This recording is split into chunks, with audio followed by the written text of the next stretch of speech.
ফেরাউনের দোষর হচ্ছে বাংলাদেশের শেখ হাসিনা, বাংলাদেশের আওয়ামী লীগ।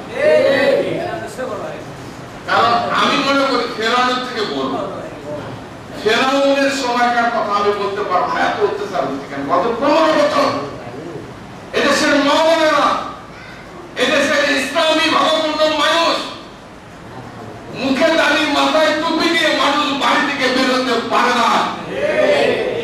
এই 15 বছর বাংলাদেশের মানুষ ইসলাম প্রচার করতে পারে নাই। বাংলাদেশের মৌলানা, ইমাম সাহেবরা জনসভা, ধর্মসভা করতে দেয়নি শেখ হাসিনা, আওয়ামী লীগ।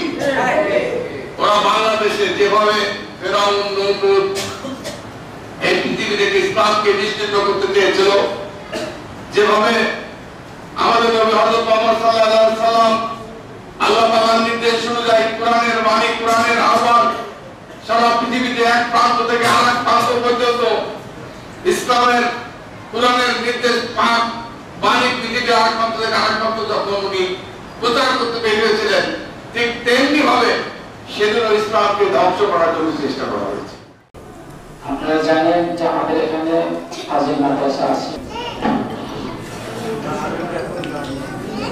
প্রস্তুতি মিটিং উদ্বোধন উপলক্ষে মনে করছেন যে আমাদের একটা সেই মোতাবেক গতকালকে আপনাদের মন্ত্রী স্বাগতকারী করি, এটা মসজিদ ঘর আমার ছেলে আমাদের ঘোষণা আল্লাহ রাব্বুল আলামিন যেন কবুল করেন।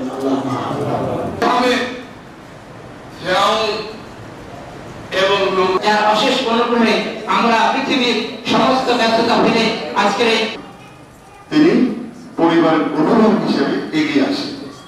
পারিবারিক সম্পর্ক ডাক্তার নাসিরউদ্দিন তালুকদার পরিবারের সঙ্গে আজকে আমাকে এখানে চাকরি দিচ্ছে বিনা পয়সা, যার জন্য জানাচ্ছি আপনারা বিভিন্ন এলাকা থেকে এসেছেন, আপনাদেরকেও এলাকাতুল ফেরদাউস নসিব করেন। যারা দুর্নীতিমুক্ত বাংলাদেশ বিনির্মাণে, তারুণ্যের ভাবনা বাংলাদেশ বিনির্মাণে অনেক কথা আছে, বলতে চাই না। এটার জন্য যেন অনুষ্ঠানের সম্মানিত শিক্ষক মন্ডলী বিভিন্ন এলাকা থেকে